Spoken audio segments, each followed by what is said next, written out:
All right, so now we're still on the purple belt curriculum. And in the purple belt curriculum, we are introducing a mid-staff. So the mid-staff is called jungbong. Jung means mid, and then bong means staff. And then you have danbong, which is a shorter staff, which will be from the forearm to the wrist, or from the forearm to the beginning of the fingers right here. And then you have jangbong, which is long staff. So this mid-staff goes from the nose, jangbong goes just above the head. In Japanese, you would hear jo and bo for jung and jang. Okay, so we're using jangbong, and that would be the same as a jo, which is a short staff. So we're starting off with our basic movements. Now these basic movements are just to get people to where they can use a staff effectively, and then eventually we'll use different exercises, staff against punching, staff against staff, staff against different things. But more importantly, just these basic exercises teaches you how to be able to pick up a broom, a shovel, and be able to strike at will with efficiency, because it doesn't take a high degree of twirling or anything else. It takes very basic techniques. So we have 18 basics. The end will be some spinning or twirling. So we're starting off at charyo and then hyungnae. Then from here, going to go chunbi, and it's hana, tor, set. So we're just bringing our hand over and grabbing 1, 2, 3, and then out here we'll just push it out and bow, hapki, and then we'll step to a narane sogi, which is a parallel stance, or we call this the neutral stance. So from this point right here, we're starting off with a shift. So I'm holding the stick about a third, and what I mean by that is I'm going to separate it 1/3 at a time. So I have these thirds right here. I'm going to learn how to shift 1 and shift 2 and hold the center here. What this does is allows me to use the length of the staff, because if I was using it here, then I might as well just be kicking and punching. Okay, so from this position, we're starting off with number 1, which is a strike to the temple. So I'm stepping forward, shift, shift, and strike. Now when I do this, you want to use the hips. So let me show you again. It's a push, pull, and rotation with the hips. So we're doing number 1, I shift, and right here to the temple. Then number 2 is the inverse side. So it's shift, shift, and to the temple. Number 3 is going to be to the knee. So we're going downward on an angle here, and it's still the same pull, push, and rotation with that shift. So I'm shifting and right to the knee, and the inverse side, number 4, right to the knee.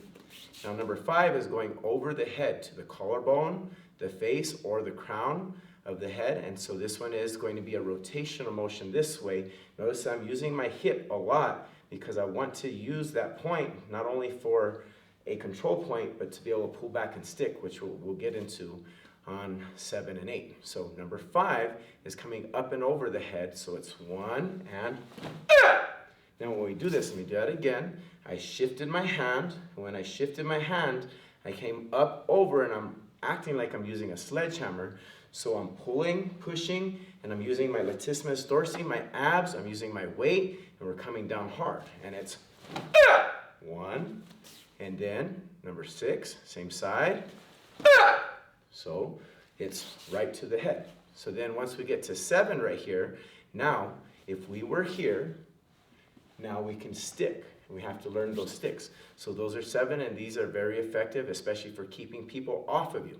So we're coming in, twisting, and making sure that you use your hips hard for that stick. And then same thing, we still work on that shift, and then work that stick. And see how I'm noticing, or if you notice, I'm not keeping it away from me here. The control of the staff is close to my body. So in each one of these, you're going to see it very close to my hip. So that's number 7 and 8. Now we're going number 9, which is the block. And so we're starting off with our high block going forward. Now when we're here, we have to spread our hands out, because if somebody is striking down with the staff and they hit our fingers, it's going to really damage you, if not break your fingers. So the idea is spread it out quick. So we're stepping in, 1, right here, and make sure it's in front of your head. So if I turn this way, you can see it's in front of my head, not directly over my head. when it's directly over my head, the arc of a strike coming forward is going to actually hit me. But if I put it forward, just like a high block, when the high block is forward, I will protect myself against that arc. So again, number 9, going forward, it's spread and push forward. Then number 10 is going to do the same thing, but now we're going backwards and we're stepping with the left side. So we step forward with the right, we're going to step back with the left, and it's go backwards. Okay, so we have number 11 and 12. I'm sorry, 9 and 10 on that one. So then from there, 11 and 12 are lower. So we went 9 and 10, high block, 11 and 12 are going downward. So if somebody's coming up or they're trying to push and stick, we're just pushing it down. So number 11 is right here, same thing. Notice how I spread. And then number 12 is the same way, and I spread. Engage your abs, engage your chest, engage your your triceps, and engage your deltoids, and actually engage your traps as well, because you want to have that strength of that push right there. So then from there we have 13 and 14. These are deflections. So just like a parry and a knife hand, we have deflections. And so what we're going to do is learn to deflect one way and the other way, and we're going to learn to move our body. So we're pushing off to the angle here. And from this angle, number 13 looks just like this. 1 with this push, and I'm making an arc motion. And I can change my hands how I need it based on the actual trajectory of the strike. So if they're coming in towards my center line or towards my head, maybe if it's going towards my head, I'll keep my hand down lower. If it's going towards my center line, I'll put my hand up higher. Either way though, you want to make sure that you step off line and you make that circular motion and you push with your body. So number 13 looks just like this. 1. Number 14, the inverse side looks like this. 2. Okay. And then from there, number 15, we work on our figure 8. So I'll start it off right here. I'll take my palm, or my hand, palm up, my thumb facing towards the outside. I'll grab with my index finger and my thumb, and I'll work on relaxing the rest of my hand. So it's about center with the staff, and from here I'm going to take it across my body and back.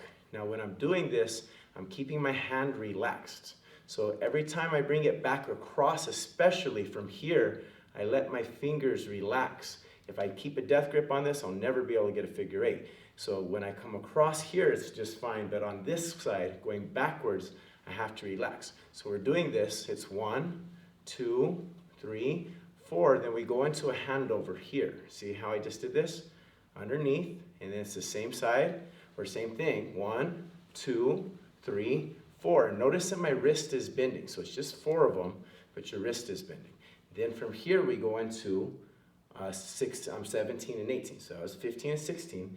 Now we have doubles. So I have my right hand on top, my left hand on the bottom, both thumbs are facing up. I want to treat my hands like circles going around each other in a circular manner in this figure 8. Not death grips again. So as one comes around, the other one relaxes. One comes around, the other one relaxes. So the motion, 1, 2, 3, 4, then we do a changeover. See how I just changed my hand from here to here, from here to here. Both thumbs up, 1, 2, 3, 4, and then down. And then from here, 1, 2, 3, and Hapkido. So all the way through, it looks just like this.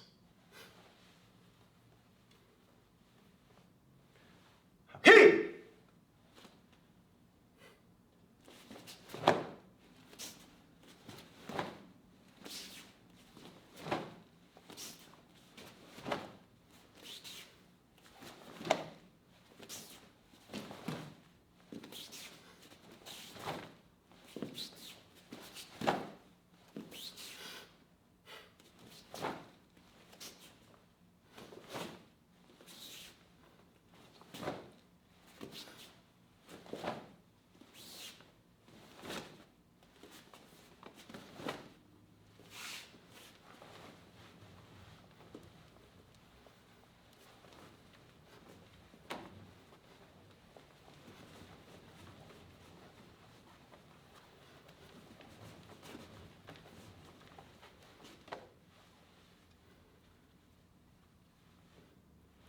Hapkido.